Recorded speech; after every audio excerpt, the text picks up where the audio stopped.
In the middle of the night, I have almost like a nightmare. I wake up and I had forgotten to nail shut the crate. So I go there and it was raining. I must have woke up the whole neighborhood, you know. It was not closing the box, it was nailing the coffin. I am nailing the coffin, I see it as that. Why this expression, why this thought? Well, maybe death is now looking through the golden frame of this dream, and now reality is gonna maybe choke me to death. Does it make any sense to conduct surveillance when somebody knows about it? So now I am Tuesday, the 6th of August. Donc c'était tendu, mais on était excités, on avait hâte que ça commence surtout. Tout était prêt. The Secret Service did maintain surveillance. They did so for security reasons, and I will not go beyond that. I have never obstructed justice. And I think, too, that I could say that in my years of public life, that I welcome this kind of examination, because people have got to know whether or not their president's a crook. Well, I'm not a crook. I've earned everything I've got.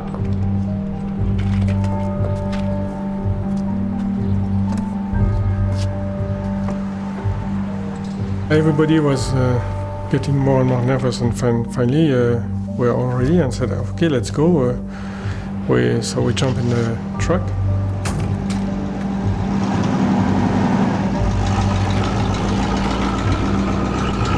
We're not going to die, we're going to live.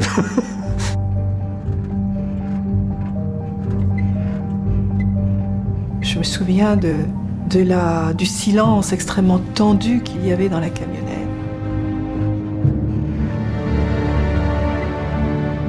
Alan était absolument sombre, Philippe extrêmement tendu, moi j'étais glacée, très inquiète. Donc j'étais déguisé en déménageur avec casque, chemise, pour faire américain, donc beaucoup de stylos dans la poche, il paraît que c'est un détail typiquement américain.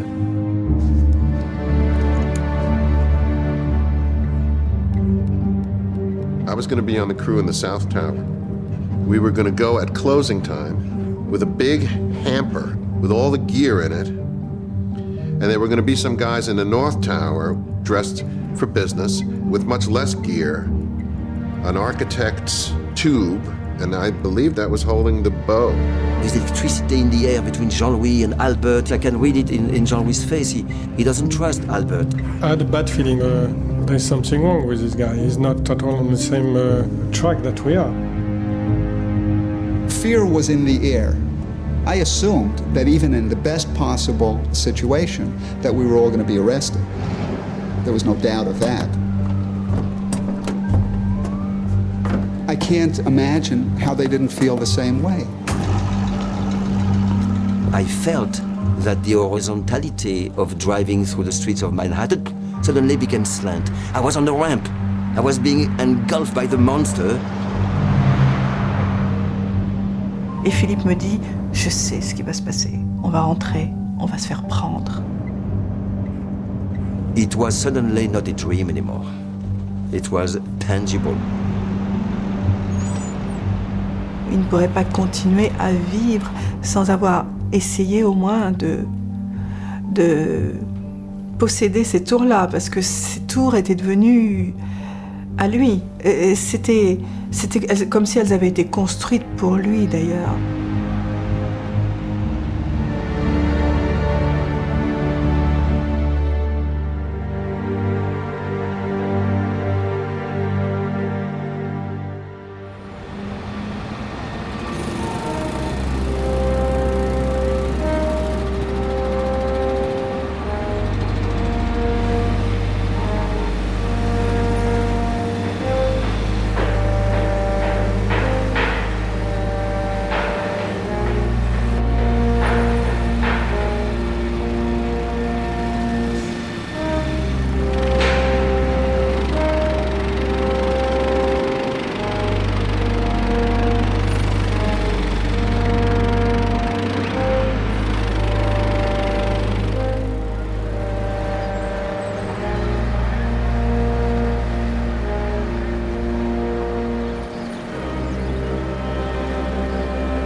Once upon a time. Now that's how you start fairy tales. And actually my story is a fairy tale.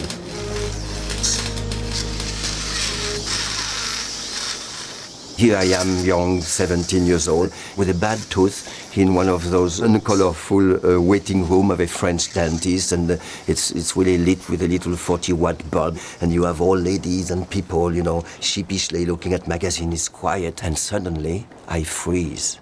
Because I have opened a newspaper at a page and I see something magnificent, something that inspires me. I see 2 towers. And the article says one day those towers will be built. They're not even there yet. And when they are, they will become the highest in the world. Now I need to have that, this little tangible start of my dream. But everybody is watching, but I need that page. And so what I do is, under the cover of sneeze, I tear the page, put it under my jacket, and go out. Now, of course, I would have a toothache for a week. But what's the pain in comparison that now I have acquired my dream? Usually when you have a dream, the object of your dream is tangible, it's there, it's quixotic, but it's there nagging you, you know, confronting you. But the object of my dream doesn't exist yet.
J'avais 20 ans et j'étais une jeune fille très timide, très timide. On voit qu'il est tordu minablement. C'est l'endroit où tu poses ta J'étais extrêmement surprise par ce personnage et encore plus surprise quand, à peine il m'a rencontrée, à peine il a pris le temps de me connaître, qu'il m'a fait une cour acharnée, m'apportant des bouquets de fleurs, me donnant des rendez-vous, m'envoyant des petits billets doux. J'étais complètement surprise, je me sentais totalement envahie, harponnée, c'était vraiment ça. Et il a commencé à me présenter son fil, un fil installé au fond d'un jardin. Et je passais des heures à le regarder marcher. Il n'avait pas encore beaucoup d'expérience, il était vraiment au début de sa vie de funambule.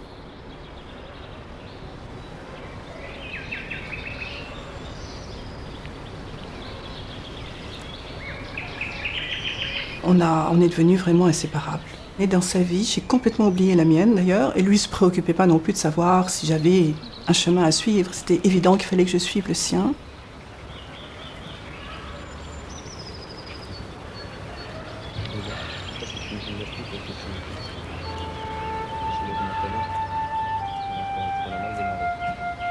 Annie, who knows me better than everybody. Annie, who was at my side during my discovery of the wire, whose large green eyes move me. On reste un petit peu là, on se repose là. When we embrace, we look like 2 kids plotting our next piece of mischief. Oh, ça y est donc.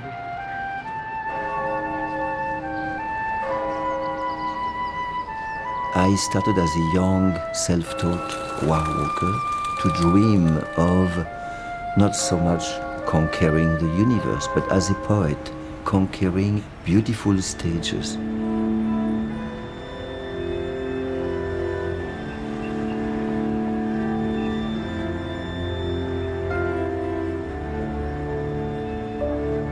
One day he said, I really would like to put a wire on Notre Dame.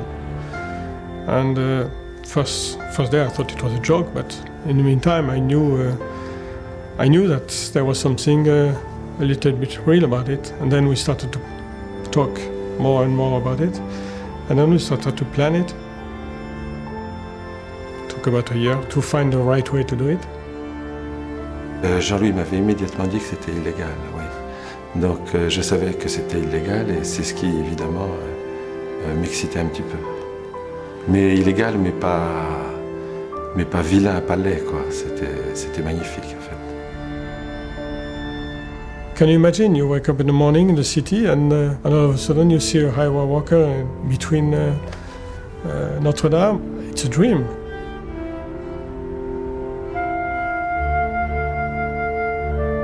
That's what really attracts me.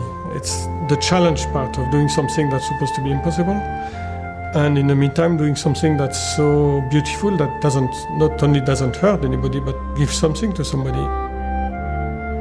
Et puis, Philippe est apparu sur le fil. C'était extraordinaire.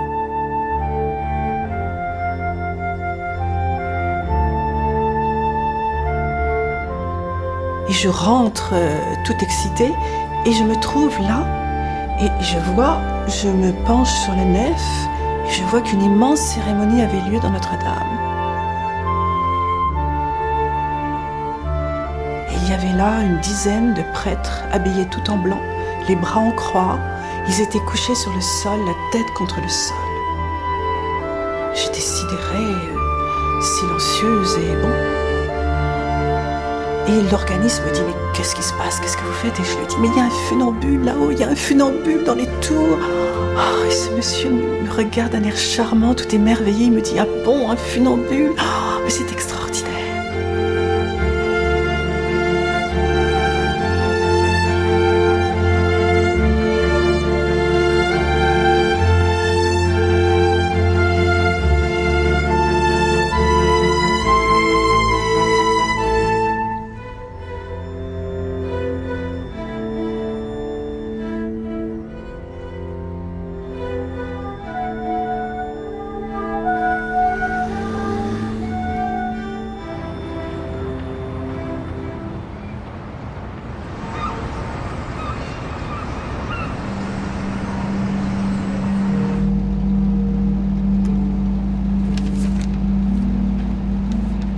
La camionnette est descendue, on a passé un premier guichet avec des gardes. Là, on a présenté les papiers de l'entreprise de déménagement avec des factures, enfin des fausses factures. Tout était vraiment très très bien au point. And now we were horizontal again, but we were driving in the subterranean garage of the two towers, and we were going, I knew the plan, we were going to the freight elevator of the South Tower. The whole plan was in the making.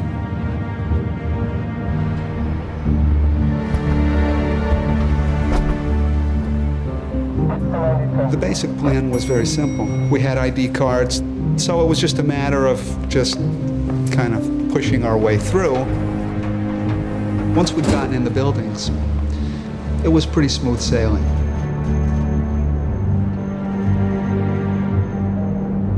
À ce moment-là, il a fallu se quitter. Il y avait dans ses yeux une telle folie, une telle rage. C'était vraiment, de toute façon, j'y vais, quoi qu'il arrive, c'est le moment. Et il m'a serré dans ses bras comme si peut-être on n'allait plus jamais se revoir. If I die, what a beautiful death. To die in the exercise of your passion.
broke into the Sydney Harbour Bridge pylon one night and carried all this equipment in, put a tight rope up, disappeared in the morning, and then sat down on the street and watched Philippe walk backwards and forwards.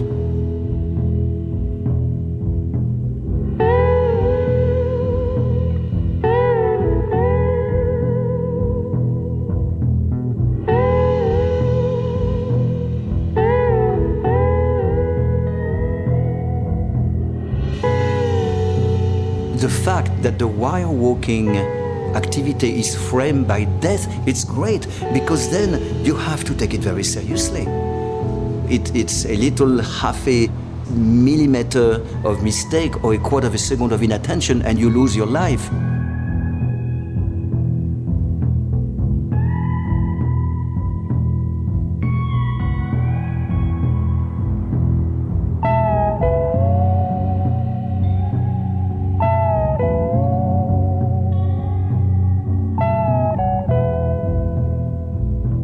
This is the Sydney Harbour Bridge and the traffic was backed up. The police came, of course, within minutes.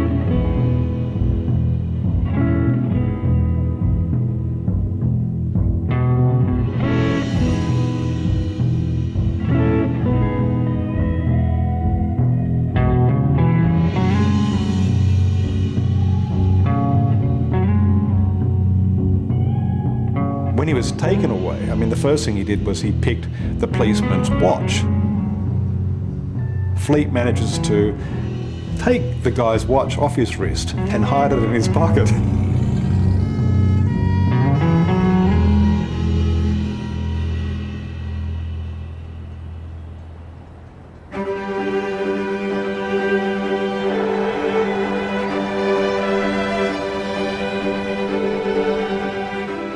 These twin towers are trotting in my head. Elles trottent dans ma tête, you know, and galloping in my brain.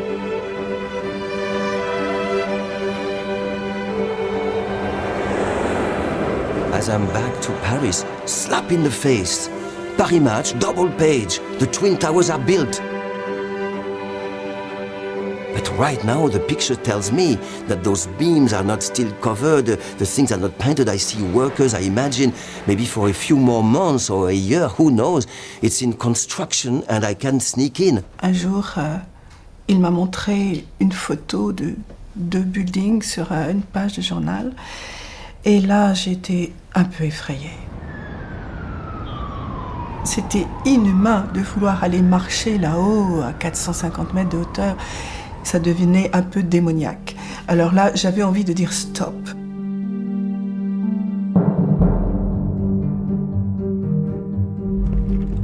The plan was for me to bring all my equipment to the 82nd floor, which was Barry's hiding place. There was one in each tower, the same floor, and to put all the equipment there, using the freight elevator, saying delivery for 82nd floor. And Barry will be there to receive, okay. At the time, I was an assistant director of research at the New York State Insurance Department. We had just moved in, and I was on what was then the highest occupied floor in 2 World Trade Center.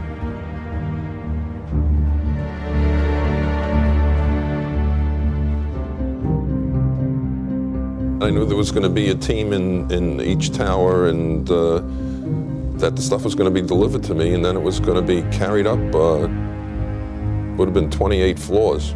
The operator of the freight elevator had not completely heard the foreman shouting 82nd floor, and it was clearly on our delivery bill and on all the package. He asked to the group, what floor again? Right there. I think this is it.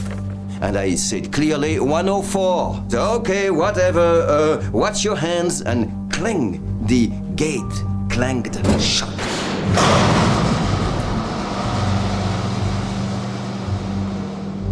Now we are in a plywood box, I mean a temporary freight elevator, going all the way up.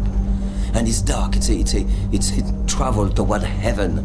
And the darkness becomes gray, and I see a square of gray that becomes lighter. I see a square of light. It is the sky. We're getting there, and we're arriving just a few floors below the roof with all our equipment. Annie came to my office and told me that they had, by a great stroke of fortune, gotten on the freight elevator and saved himself 20 floors of carrying up all that equipment. Now I find myself in a deserted floor 104, and the first thing we do is unpack and take equipment out. Suddenly, I hear a guard coming. I just look and I see over there a tarp. So I just grab Jean-François and I throw him underneath. And I hear Jean-François yell. Et cette poutre, c'était la cage à sorcière qui faisait quand même 400 mètres de profondeur. What? We're going under it. Yeah, we had to hide under a tarp. Donald starts saying, well, hold on, my leg, hold this, where can I go? And I kind of like, right on the spur of the moment said, you know, man, I can't do this. And he's like, okay, go ahead. Go quick. And I think who was the more happy? Was it Donald or I? But anyway, bye-bye, Donald. Unbridled glee. I'm so happy to not have to do this. I'm running down the stairs, 110 flights. It's like those dreams where you never touch down. It was so beautiful.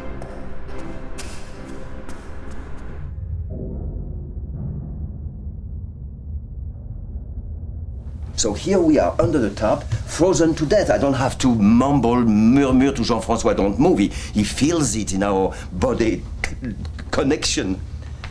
And now the guard comes. Has he seen us? Has he heard us? Has he seen the tarp move? But the guard comes and leans against the structure, and he seems to be a foot away. And I hear the cracking of his walkie-talkie, and I hear he takes a cigarette. And the sound grows up now of the lighter and of this first puff, the burning of the extremity of the cigarette. And he seems to be almost leaning on my ear. So we are, frozen, we don't breathe.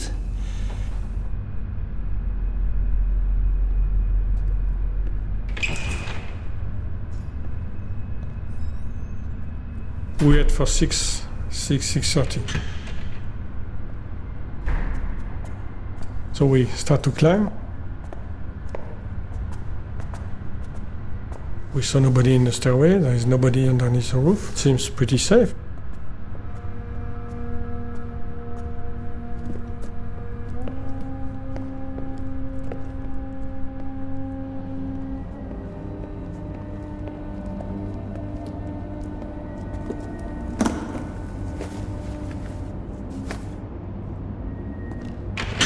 All of a sudden, we hear somebody coming from the stairway. So we were scared like hell. So we run to the hiding place, and we jump in the hiding place. We hear some steps. We hear the walkie-talkie noise.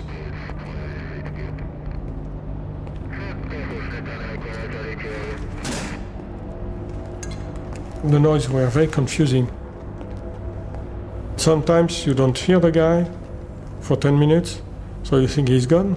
All of a sudden you hear him coughing, or you hear a talkie-walkie noise, like he's right next to the hiding place, so we could not talk.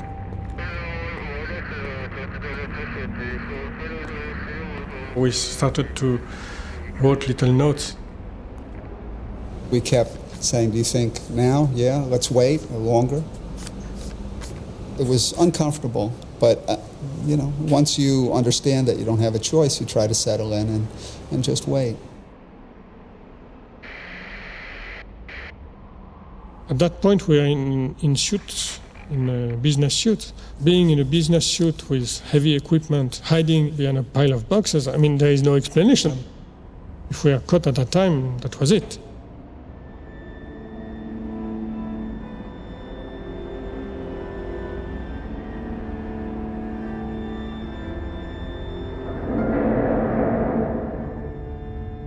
What if the guard is still around? What if he's toying with us, waiting for us to make the slightest movement before he pounces on us? We must wait. To ease the torment, I return to my memories, the gold and mud, years of dreaming, months of organizing. I dive back into the past for a long while. that it will indeed serve the purposes intended, and that it will truly promote not only harmony between the states, but harmony and communication between the nations of the world. It was in January of 1974. I climb on the roof of my little house and I scream, I'm coming to America!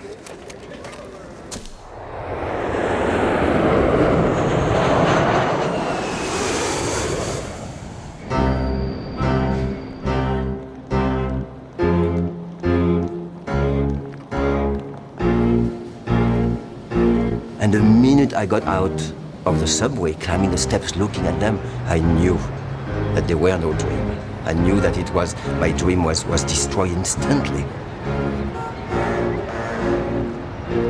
Impossible, impossible, impossible. It's clearly impossible, not only to walk across this, I probably hardly thought of it, but to bring almost like a ton of equipment secretly, to rig a wire for hours, to guy line it. It's clearly out of human scale. But something in me pulls me toward touching it.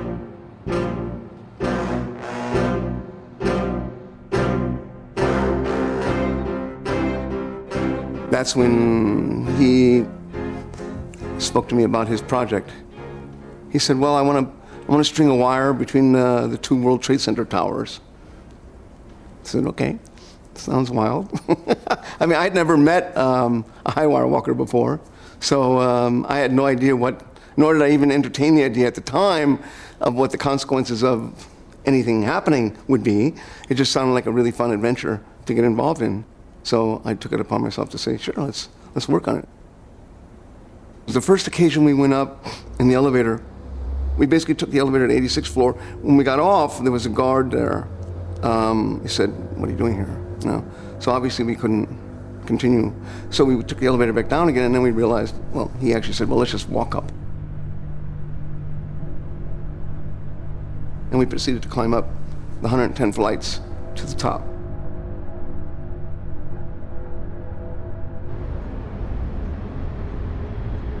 We are at the top of the world.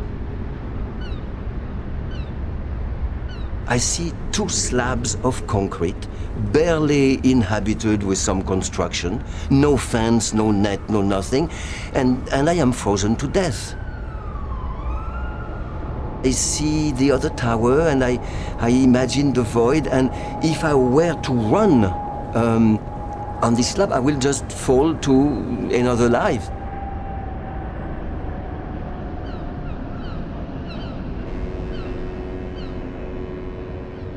And slowly I thought, okay, now it's impossible, that's sure. So let's start working. We took pictures of all these things, thinking that perhaps that might be where the cable would be tied, or this maybe would be a cable we could use.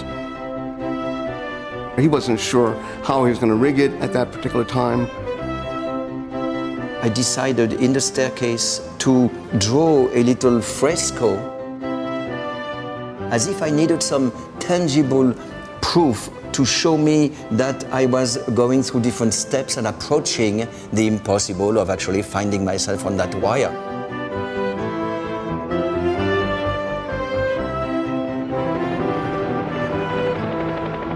I even rent a helicopter at some point, and Jim Moore was with me taking pictures of the roof, of the equipment there, for making a model, for measuring.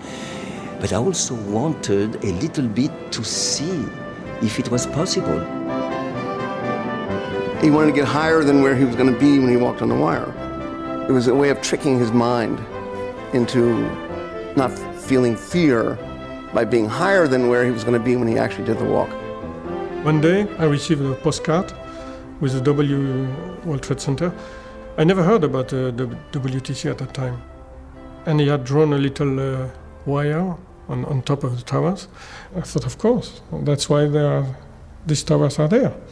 I mean, for Philippe. So now I go back to France.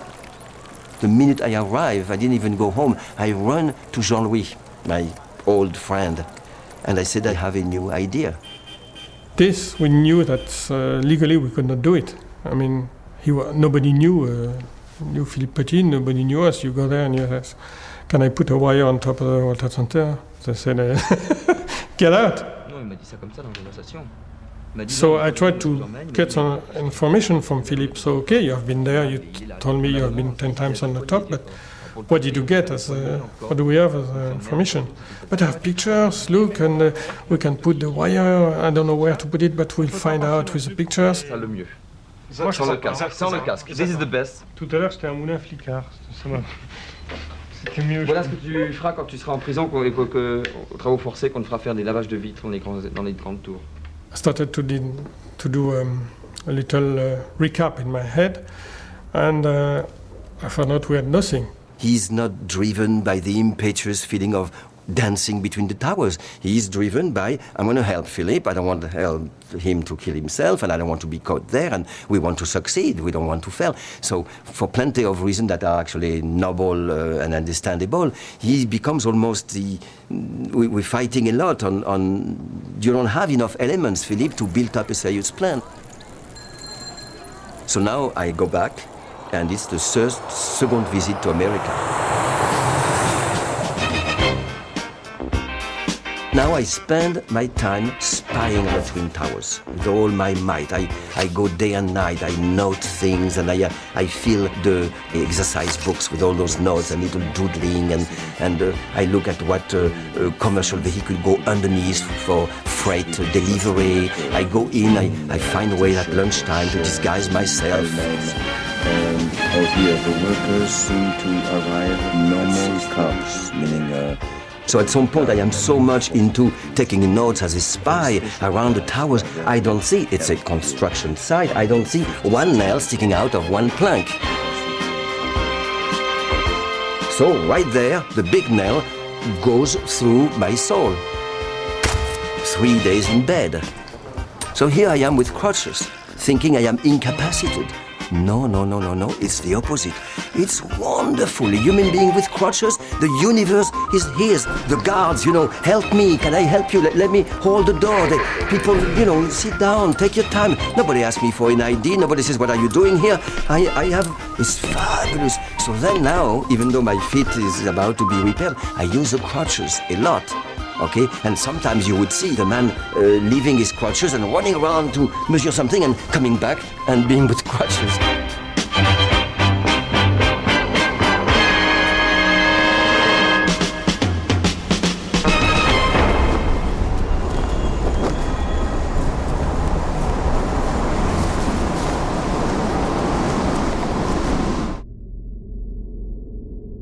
One time we went up there, it was very, very windy. And I actually wasn't sure why we were going up there. I barely had the courage to get out of my little trap door. And Jim, hanging on, I don't know how, managed to take a picture of me hanging on to a post at the very roof of the tower with my body almost horizontally. The wind was blowing me away. So what if? It was very scary. That was maybe one of the first times I realized how crazy it was up there with that kind of condition and the height and what we were involved in. What happens if I'm up there and I rig it and something happens? I just started thinking about those things when it got closer to the actual event. I basically said, no, I can't help you rig. I can't be part of the team that goes to the top.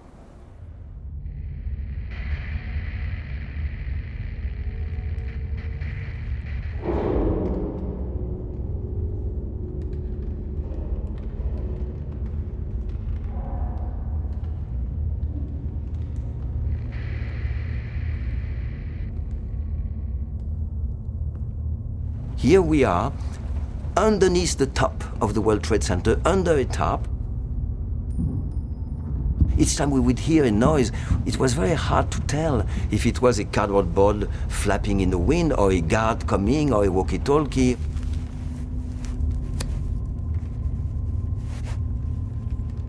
I drill a little hole with a paper clip, and I enlarge this hole in the canvas with the conic end of a ballpoint pen.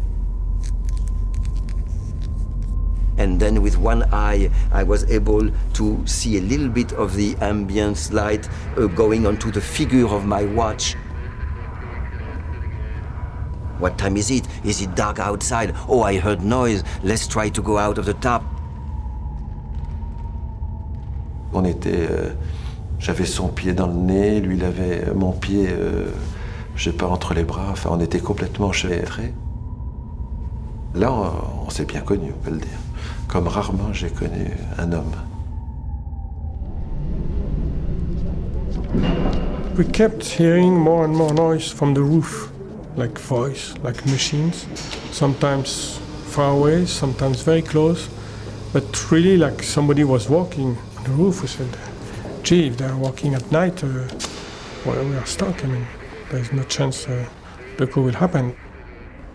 The longer we waited and the longer we hid, the less time we'd have to do what we had to do to get up there. There was tension. I thought that we were both out of our element, that neither of us really should have been there. There's something that I don't trust in this guy. He's not deeply concerned by the thing. Why is he here?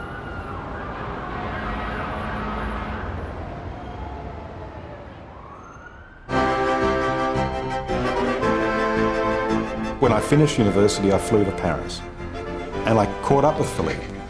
And he showed me this sort of extraordinary sort of diagram and this photograph of this building that was being constructed in New York. This is a big one now. In the one, big one. You know, I looked at this huge tower, or towers, and Philippe was just so enthusiastic about doing this. So I became, I guess, one of the first members of the team. Voilà. Le petit grand dans le team. Voilà, on l'a fait. Merde! Il est bien. Ah la vache! Ah la vache!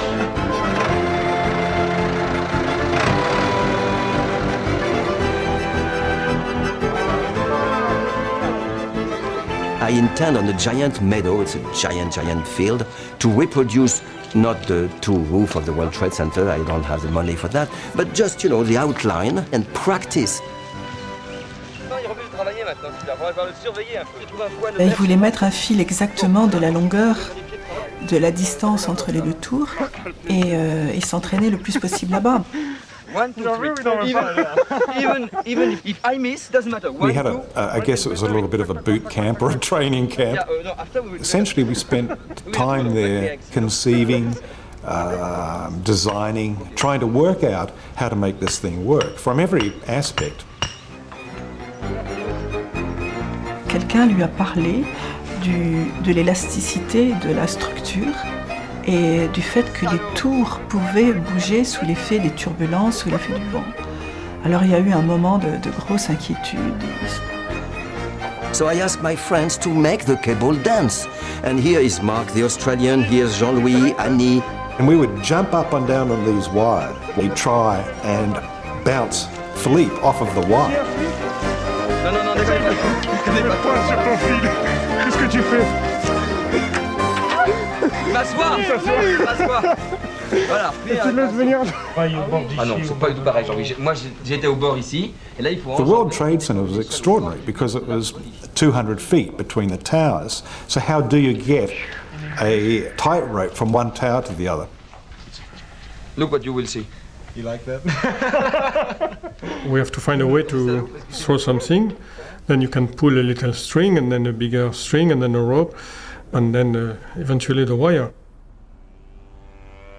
At some point, I mean, I thought even of a little airplane, radio-guided. Football and baseball, yeah, we have to learn how to play baseball for 2 months before we can do that. No. And at some point, Jean, we come up with a really silly idea. I don't even let him finish his sentence. He says, Philippe, what about a bow and arrow? Here we go. Yeah. Huh? Yeah. Okay. We drilled a very small hole in the end of an arrow. We attached a monofilament or a fishing line wire to the arrow. And the whole idea would be that Jean-Louis would, send the arrow from one building to another. And then, of course, whenever we tried it, it just didn't work. Wait a minute.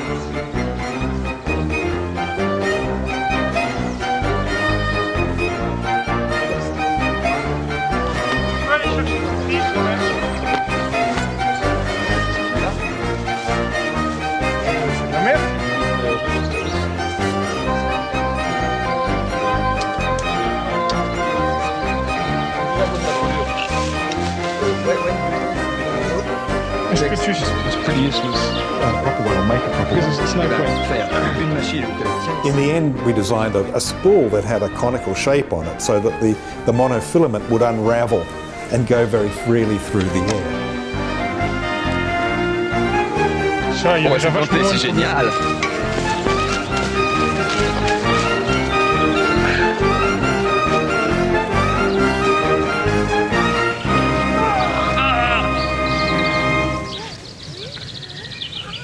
C'est bon, regarde. Hey, juste, right, exactly.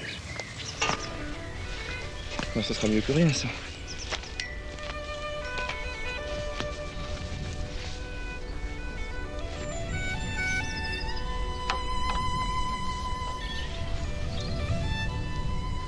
As a child, I loved to climb everywhere.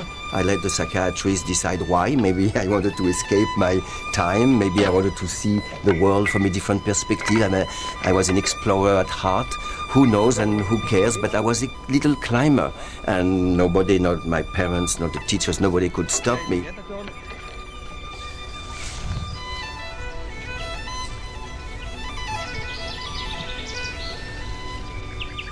I heard about wire walkers. I was described how they are magnificent men and women walking in thin air. And I thought, well, that's nothing. With my ropes, I do that.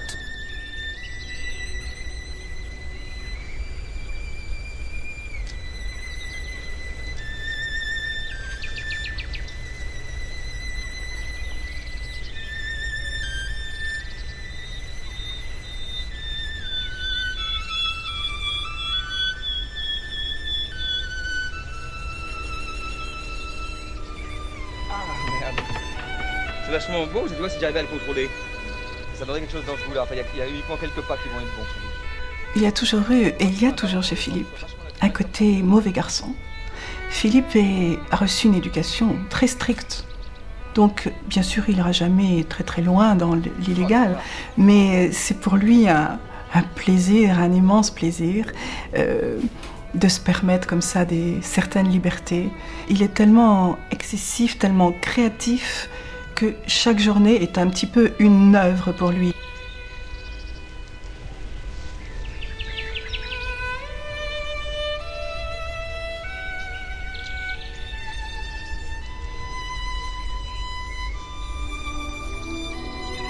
Pour lui, c'était le côté excitant de cette aventure, c'était d'abord, avant d'être un très beau spectacle, c'était une attaque de banque et ça lui plaisait beaucoup.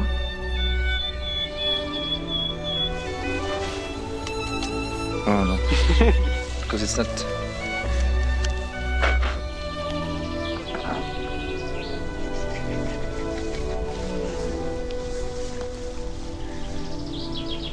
Et Jean-Louis, viens, monte sur moi, vite. Plus vite, plus vite.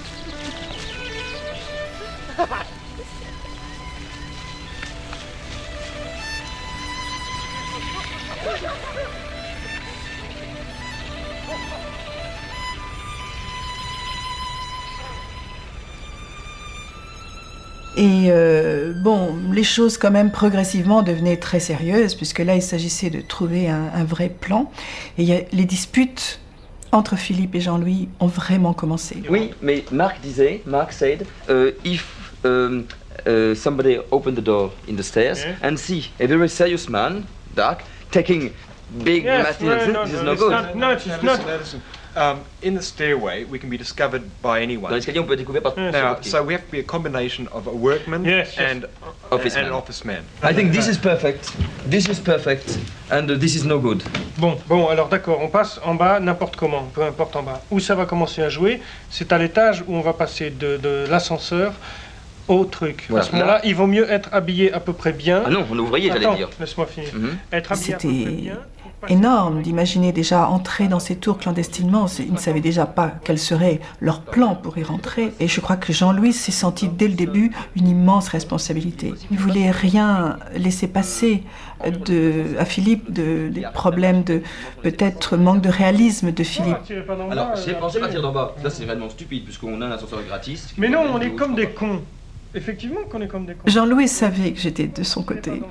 Et Philippe savait que bien souvent j'étais du côté de Jean-Louis. Un objet de 80 kilos, pourquoi ne pas le faire? Since long before Vary, Annie has been angling for an invitation to New York, using tenderness, blackmail, threats, insults, and tears.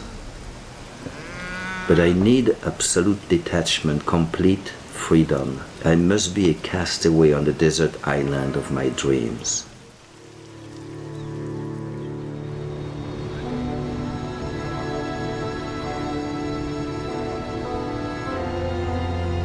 Philippe and I travelled to New York together, and I remember looking out through this hazy airplane window and seeing in the far distance the Twin Towers. We'd come all of this way, and this is what we're here for. Metropolis, France's #1 journal of urban planning.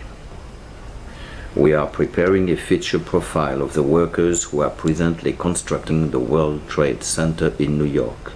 Our credentialed reporter, Philippe Petit, kindly requests your cooperation for this article.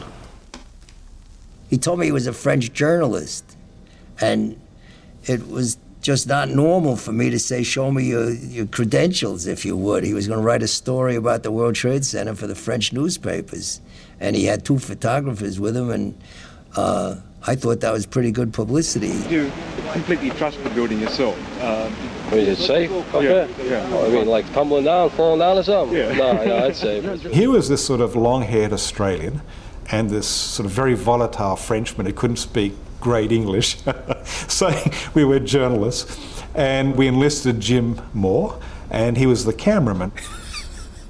It was interesting because here we are disguising ourselves as someone who we're not, and perfectly getting away with it, and it was wonderful. When you are working here and when the weather changed, you stop because you cannot work anymore? I mean, What do you mean? If we start doing a day up here and all of a sudden the weather gets bad, we have to finish the day. Ah, yeah? Oh, yeah. So it happens in your life to work there on the top with very bad conditions? Oh, yeah. Yeah. And you get a little bit scared of that? No, not really. I remember Jim would act like he was taking a photograph of a worker, then at the same time he'd put the camera down and he'd take a photograph of a pylon or an anchor point or something like that. The towers were not corners facing corners, they were askew, which was a problem for me to decide where to put my wire. So in principle, that's a cable across the 2 roofs. I decided to attach the cable to what I believe were the strongest beam at the top of the roof, and then I'm going to tie the wire to here on the south tower. A cable between 2 buildings of a long length, it sways, it goes up and down, and there is almost an invisible move, which is a torsion on itself. So what we devise, it's called a cavality in the circus parlance. It's actually a guide line that is perpendicular to the axis of the wire, and it goes down to the ground. Even with permission, we couldn't go a 1/4 mile to the ground, plus I needed a pair. Here's 1, and here's 2. We know they cannot go down. So the solution was asymmetric rigging, which is like this. Here's the first attachment. Each cavality had 2 legs, a short one and a long one. So this is what I decided was the best for the situation. And now I am preparing for le coup. We are going to do it. I arrived Saturday, and the coup is due on Monday. He's more and more ready for the coup, but the coup itself is not ready. And I was very frustrated about that. I knew we had to act quickly, and I knew we had nothing. Jean-Louis wants to know, so have you done this that I asked you to do, and what is my answer about when the garden? And I don't satisfy him with my answer. So he attacks my non-preparations, when actually I feel that I have prepared immensely. I think the longer we were there, the longer I was cognizant of the fact that it was a very ambitious pursuit, what we were doing. Everything. We just weren't ready. Sweet, the balancing pole means more sweet, you know, we must have put the screw... I never doubted Philippe's talent, his prowess on the wire. It was the unforeseen things that really worried me. If I need the capabilities or not. You know, America's a very litigious society. You know, involuntary manslaughter, assisted suicide. A little bit, then put everything down, okay? I didn't want to be liable for the death of a friend.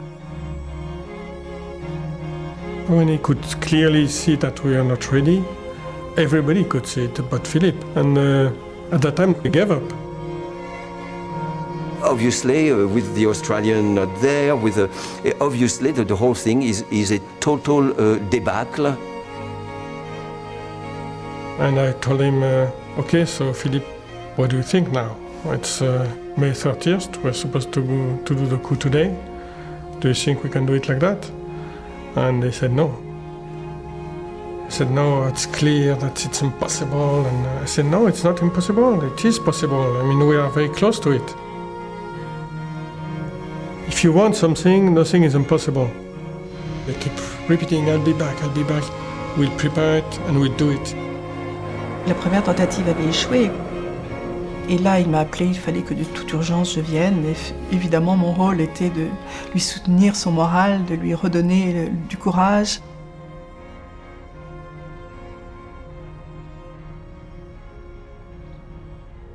Et voilà, donc c'était toujours essayer de comprendre ce qui se passait dans sa tête, encourager.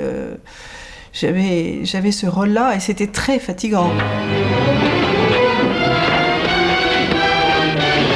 Il regardait la télévision, une partie de la nuit parfois, et il ne regardait que des séries policières, des attaques de banques, des histoires de gendarmes et de voleurs. Je suis sûre qu'il se mettait en condition avec ça.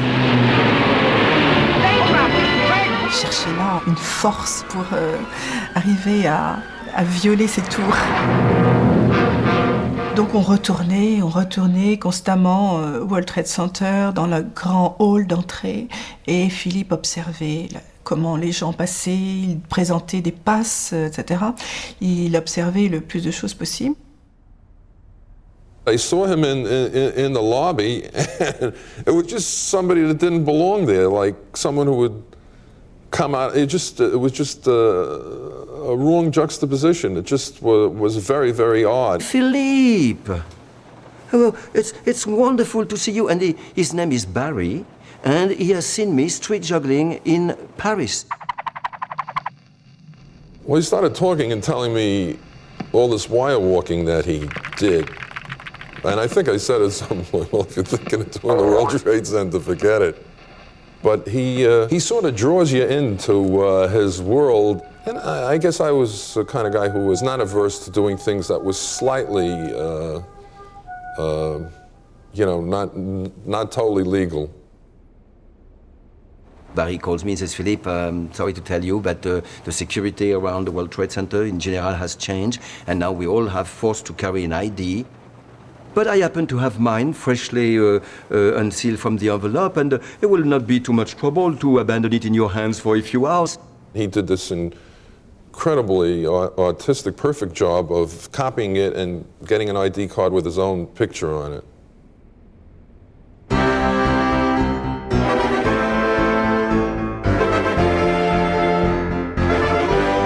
One day he called me and he said, well, I've found 2 or 3 American guys. Crazy, they're great, and they're ready to help. I meet 2 American young men, Donald and Chester. We met with Petit, and I had a friend named Alan Wellner, who I went to high school with. He was always up for an adventure, always. I think Petit knew also that this guy was a quality guy. Certainly smart, certainly aware of himself and knowing his limits, the ideal accomplice.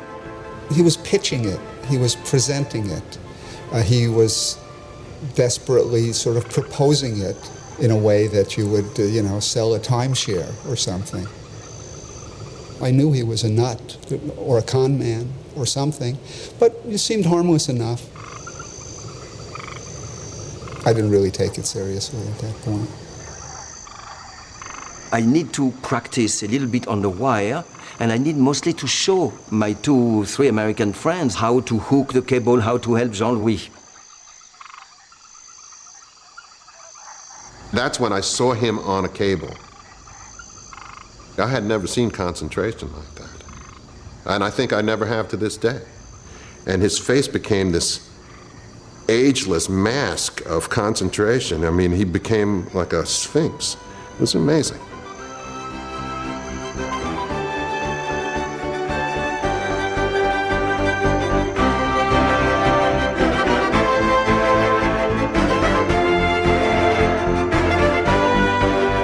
He did it beautifully and calmly, and he just did it, in fact, literally with his eyes closed. It was just what he does. Everything he told me was true.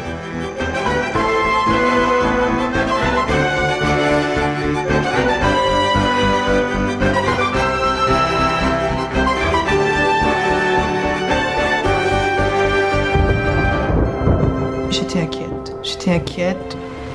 L'équipe comprenait des gens qui n'étaient absolument pas fiables.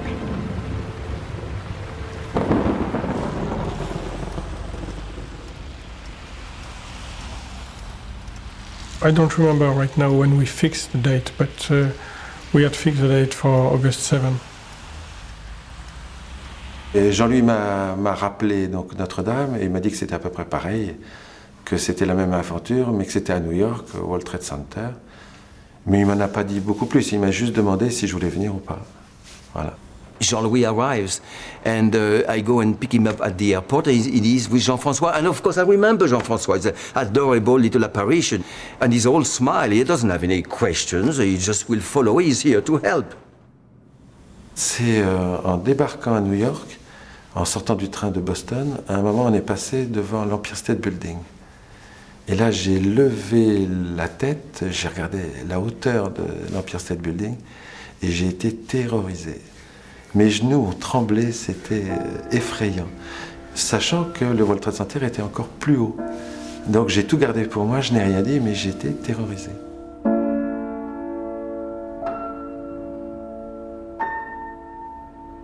When I was a boy, I dreamed of Philip Marlowe. He took me as his Quand Jean-Louis est revenu, la tension a monté énormément. C'est devenu insupportable. C'était le problème de l'équipe. Give me shotgun fever. I met the first two guys, and one of them was a musician, the other one I think was a carpenter, I don't know what. And they really looked like losers. I mean, sorry, but like when I saw these guys, I thought, my God. Loves me. La dernière soirée avant le coup, ils sont arrivés dans l'appartement dans un état lamentable. L'un d'eux avait fumé, il était complètement ailleurs, perdu dans sa fumée. Jean-Louis était absolument consterné, Philippe aussi. It's likely I was probably had been smoking pot. Yeah, likely as all hell. I smoked pot every day for 35 years. There's no reason to think I didn't smoke that day. And when Jean-Louis meets Albert, he has a little intuition. I can read it in Jean-Louis' face. He doesn't trust Albert. You know, you have this feeling with people, and sometimes it's wrong, but you can't help it anyway. We shook hands, said hello. They didn't speak English, I spoke no French, so there wasn't too much to say. Just nice to meet you, good luck, let's do what we have to do.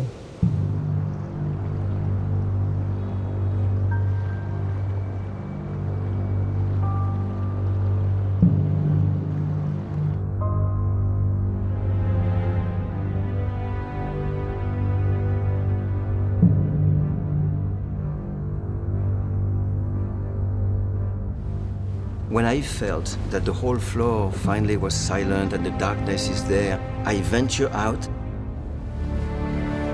Imagine staying 3 hours on a beam. You cannot walk. You need re-education. A normal human being staying completely unmoving on a beam for 3 hours cannot walk.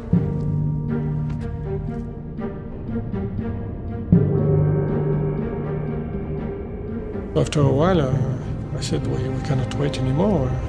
I told Albert, you know what, you should go, because if I go, if I'm caught, there's no way we can do the rigging, because I'm the only one who knows about Philip's habit and how to do it.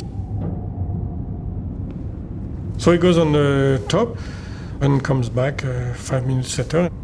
I'm sure I just said, okay, let's go. Let's just get this done. So we said, great. We don't know what this noise come from, but let's go. And now we moved and we go for the most important equipment. I mean, a wire walker needs a cable to walk on.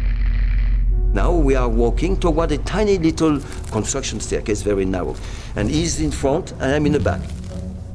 I see a nightmare, a policeman. And the policeman has his eyes open and he's looking at me. Il y avait quelqu'un qu'on n'avait pas prévu, qui était là, justement, sur un bureau avec une petite lumière. I decide to hold him. But hold on, he's pushing me. The same way I am holding him, the same way he's pushing me. What is happening? There's no way I can get Jean-François to turn around. So let's play his game, let's follow. We were very silent because we didn't have shoes on. And when we arrived on the top, I whispered, "Did you see the guard?" I said, "Of course I saw the guard. And I was trying to alert you by pushing you, but why did you resist?" I said, "Well, I was trying to resist, to have you turn around and for me to explain without words that there was a guard." Je me rappelle très bien de l'immensité de New York, de la hauteur, de la petitesse de la Statue de la Liberté, du palais de l'ONU aussi, tout petit. C'était magnifique, des bruits aussi, des bruits de sirènes de police toute la nuit, et c'était magnifique. C'était très vivant, quoi. En fait, c'était très vivant. Et on était les rois. The most beautiful moment is when I see a shape, actually two silhouettes on the other tower. And I recognize immediately in the darkness, it is the silhouette of Jean-Louis and the silhouette of Albert. They made it. When I saw them on the roof, I was so happy. And the impression I got, I remember that all the time, it's you go on the roof, it's all dark, and there's this red light for the planes, you know, that's turning, and that's like a metronome, giving you an idea of timing going by. There was peace and immensity, and I, in the middle of all this madness, I suddenly had hope and joy.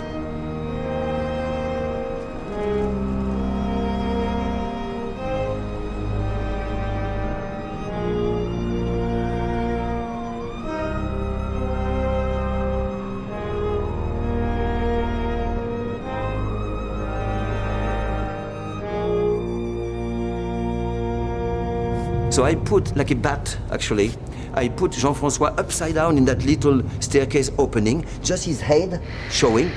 So imagine what the guard must have seen if he were awake. He would have seen a human being head looking at him upside down.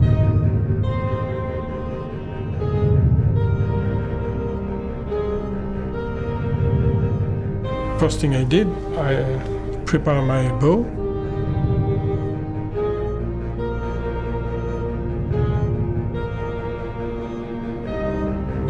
Prepare the arrow and prepare the fishing line and wait for them.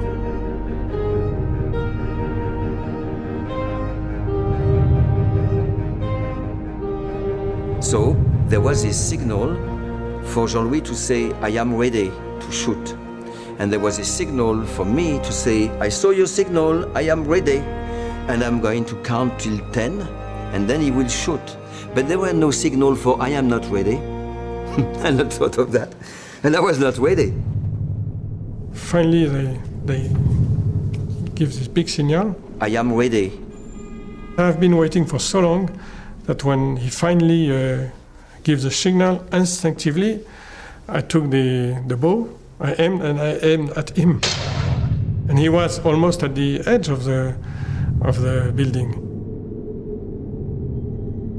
I go hunting for the arrow.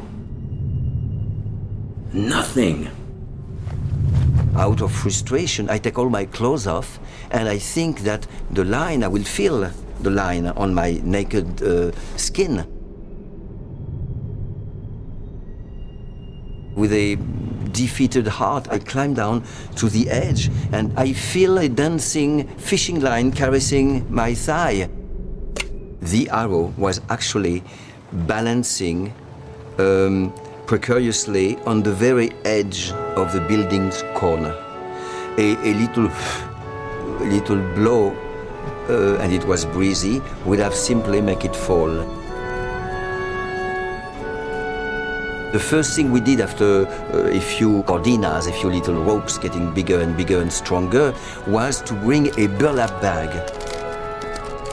And this bag was carrying the very important item of the communication, the interphone.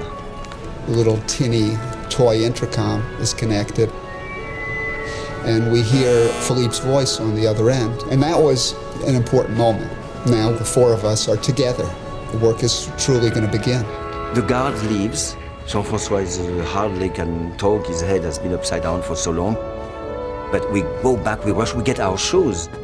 And now we bring the equipment like mad people. And I put a little trap in the staircase. And that will be like an alarm clock, would be, somebody's getting on your roof. By that time, everything was perfect. I mean, it was not even midnight with a normal rigging. That means within 3 hours, everything would have been perfect. Now we are ready to pull the wire. Philippe has a wire ready. The nylon rope is in our hand. We are ready. At some point, I gave probably too much cable. And all of a sudden, I see the wire going, tremendous noise. I thought, my God, what's going on? We almost lost the wire. So I called Philippe, what's going on? He said, yeah, we could not hold it, which is very unfortunate. The fact that I didn't speak French, so I couldn't hear the details of what was going wrong, was probably just as well. So we had to pull probably more than 100 meters of wire plus rope. I don't remember how much we gained with each attempt. Maybe we worked hard for 1 minute, 2 minutes, 3 minutes, 4 minutes, and got a tiny bit of this endless cable up there. Within, I don't know, half an hour, it became almost impossible. Here we are in big trouble. Somebody is coming on the roof. Jean-François hears also, and he hides immediately. And I see him, he's like a dead animal. As a child, have you ever played hide and seek in a park and take refuge behind a giant tree trunk? And a policeman comes to the roof. And then your companion comes, circle the trunk. He walks, you walk. He stops, you stop. The man starts turning around this obstacle in the center of my tower, and I turn around on the side diametrically opposed. This little pas de deux could go on forever until one of you turn around and bump into each other. Well, this is exactly what happened. He turns, I turn. He stops, I stops. He go on, I go on. Now, of course, if he would have turned around, oops, hide and seek.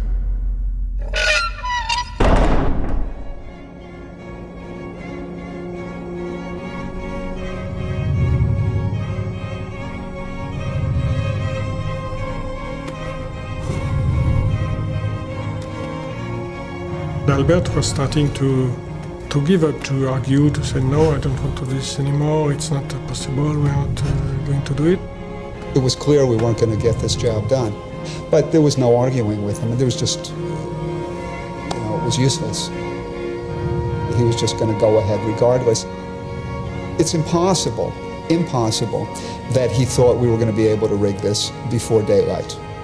Imagine being after this months of preparation, this months of all that, and finally being on the roof, and having to stop because the wire is like that. I mean, at dawn, I assumed, well, the jig is up. We did the best, and now, let's get out of here.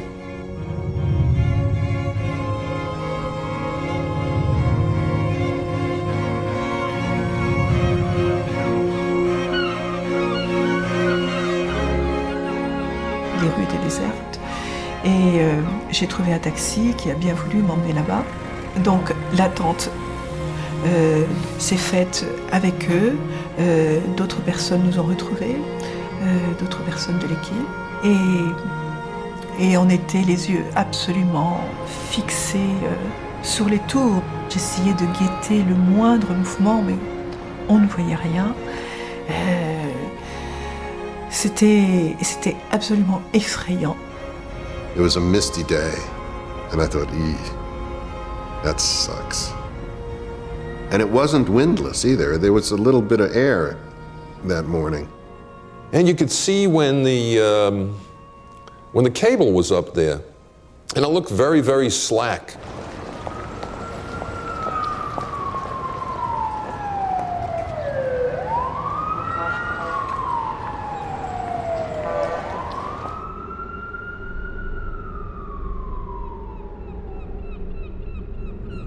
I put like crazy. Finally, I got the wire. For some reason, the last meter was the one that came the easiest.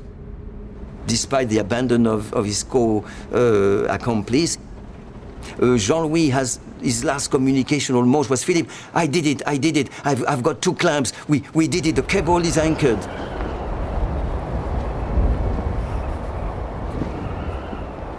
All of a sudden we see this black spot coming down off the top of the towers, and we didn't know what the hell it was. It was like, oh my God, what is that, you know? On a vu quelque chose, une forme, une seconde qui est tombée de là-haut. I saw this thing falling down, and I couldn't believe it. And I said to myself, if that's it, you've been fooling yourself this whole time. He went straight down with the first step off the roof. He might be dead.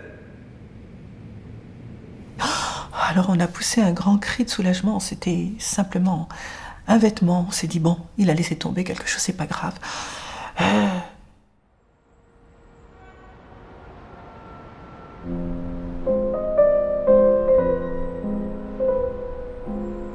On the top of Philip's roof, there was the big wheel of the machines. So as soon as the elevator would move, we would see the wheel starting to turn. I scream, La roue, to Jean-François, the wheel, because I see the giant wheel starting in motion. And I know my fate has been written now. Time is no longer smiling at me. At that time I was very worried. I think the first time I was really scared. Oh my God, he's exhausted like I am. Maybe not as much, but for what he has to do, it's really not a good thing. The wire is the worst wire we ever did, and I was really scared. On pensait tous que, évidemment, il est possible qu'il tombe. Hein. On y a tous pensé, mais on n'y croyait pas. On y pensait, mais on n'y croyait pas.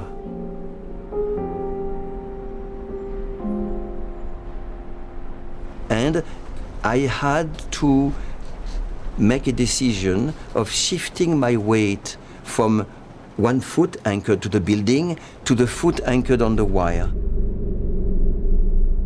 This is probably, I don't know, probably the end of my life to step on that wire. And on the other hand, something that I could not resist, and I didn't make any effort to resist, called me upon that cable. And death is very close.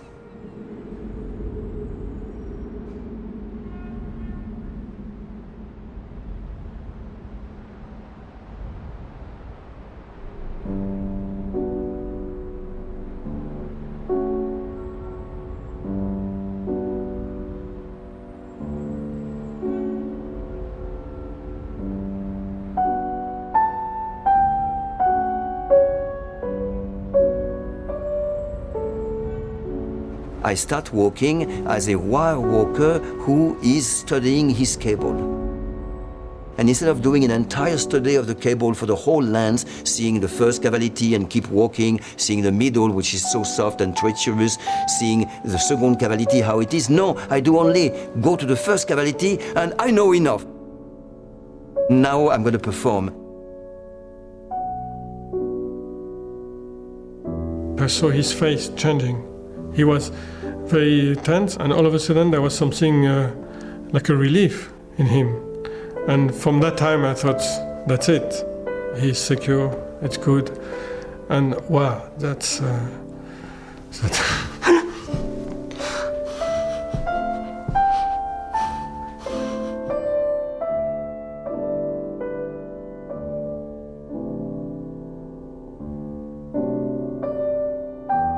J'ai vu Philippe. J'ai vu Philippe là-haut et c'était extraordinaire. C'était tellement, tellement beau. C'était comme s'il marchait sur un nuage. Et il y a eu des moments extraordinaires. Il s'est couché. Et ça, c'était l'extase de voir cette image de Philippe couché là-haut.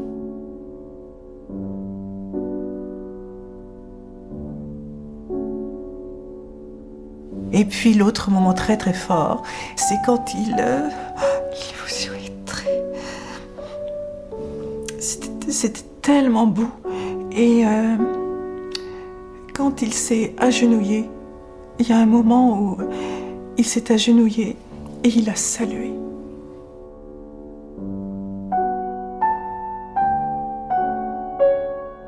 Et donc je criais, regardez, regardez, et les gens ont commencé à se rassembler, mais personne ne voyait. Et ils me disaient, mais qu'est-ce que vous voyez? Et je leur disais, mais un funambule, regardez, un funambule, il marche, il marche.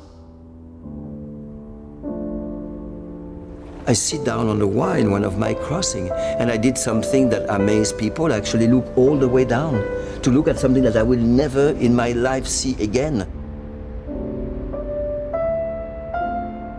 So I can tell you, and yes, probably it's a lie, but to me it's not. I heard the crowd. I saw the crowd. I hear them murmur.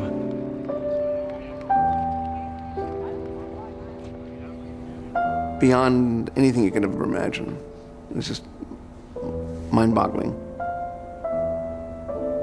The awe of the event and the overwhelming largeness of the scale of the situation took my mind into a place where I really wasn't that concerned about him. It was magical. It was just profound.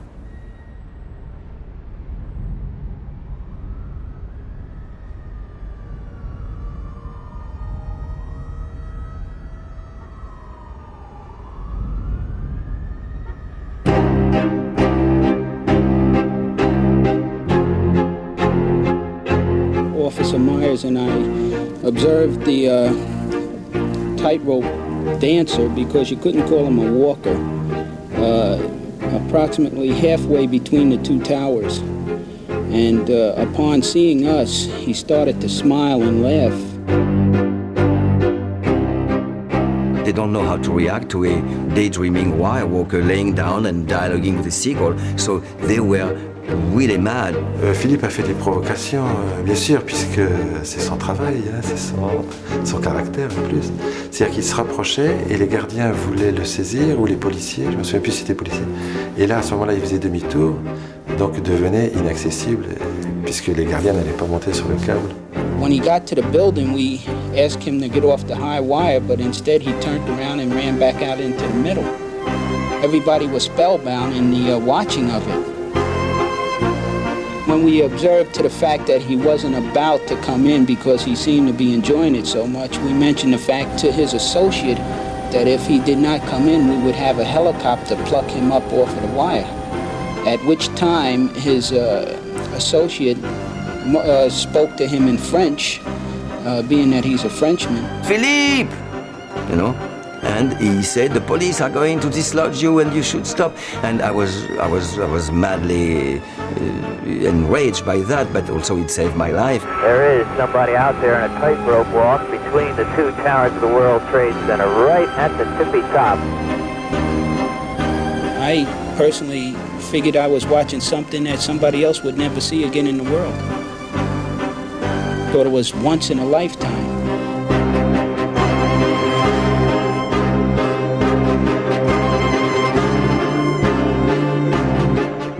reason to stare at why anymore. And also I felt humidity in the air and wind growing. My friends later told me, you spent 45 minutes. They said, you know, you did 8 crossings. They grabbed me and they grounded me, handcuffed, actually hands in the back. I was thrown down the staircase, the most dangerous part of this whole adventure. I almost break my head on the narrow staircase that lead to the elevator. Well, we got it from the Port Authority that it took about 3 days to rig it up. I'd say it's about $1,000 worth of cable, and the rigging outfit itself, it's magnificent the way he did it. Did he say anything about why he was doing it? No. Why did you do it? I will explain. I will take the time to say. You know, why? And that was a very, again, in my way of seeing America, a very American finger-snapping question. I did something magnificent and mysterious, and I got a practical why. And the beauty of it is that I didn't have any why. Why did you do this? That's the 1,000 why in this morning. There is no why.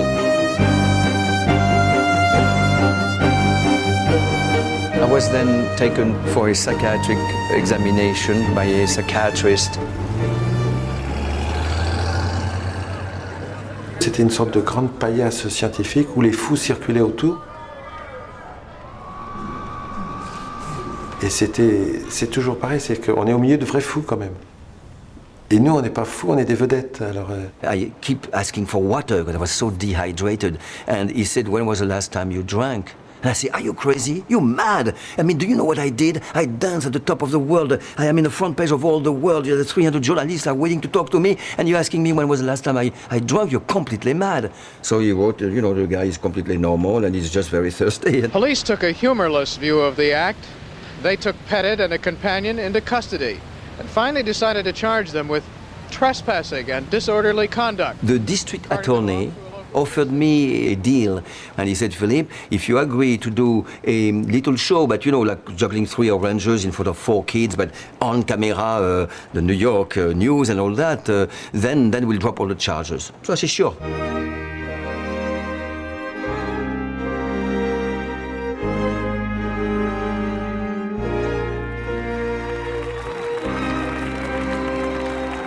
And now I climbed down the steps of the Palais de Justice. I saw in the crowd an admirer. She was smiling beautifully and she came to me and she put her hands on my neck in a loving way and she amorously said, Philippe, I would like to be the first person to welcome you and to, you know, to celebrate with you and I can follow you anywhere. So yes, it did end up on a waterbed in a loft somewhere. But here I went for a very short little moment of I don't know, of pleasure of the flesh. How disgusting. But I am sorry, how beautiful too. I mean, my friends were waiting for me. Annie, my girlfriend, there was a betrayal of my friends. And I remember I called and said, you know, I have many interviews to do, so I'll see you soon. This magnificent explosion of pleasure, let's say it, and then I went back, frightened to death, you know, to my friends, thinking I'm really a guilty guy. Et j'ai vu Philippe découvrir ce que c'est que la popularité, être reconnu en plus avec des signes d'amitié, avec des signes d'enthousiasme. Les gens traversaient la rue pour lui dire « Oh, quel cadeau vous nous avez fait, c'était tellement beau, c'était une bouffée d'air, merci ».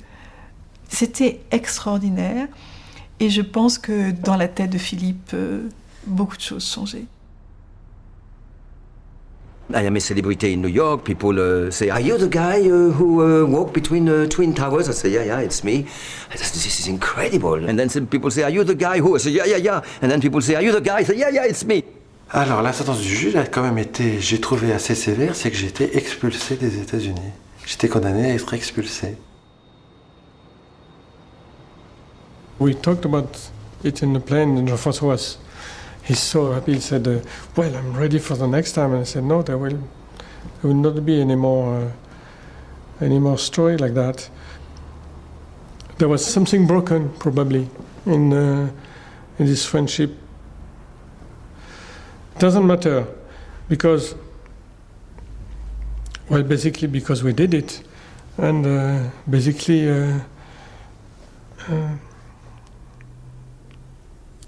I mean, you cannot take away what happened. And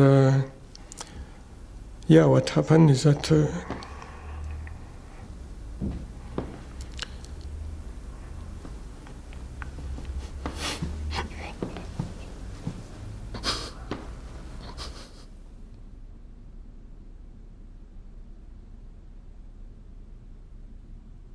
there was a love story. Mais il était évident que pour Philippe, une étape incroyable avait été franchie dans sa vie. Et il commençait quelque chose d'autre, une autre vie. Et étrangement, moi aussi. Notre aventure devait se terminer là. Et c'était beau comme ça.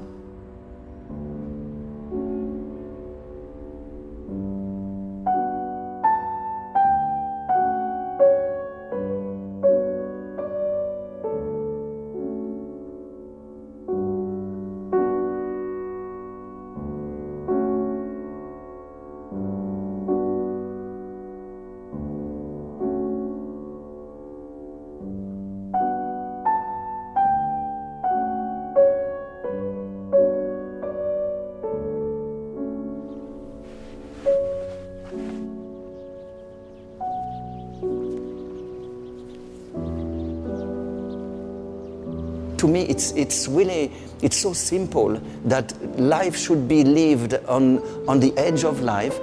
You have to exercise rebellion.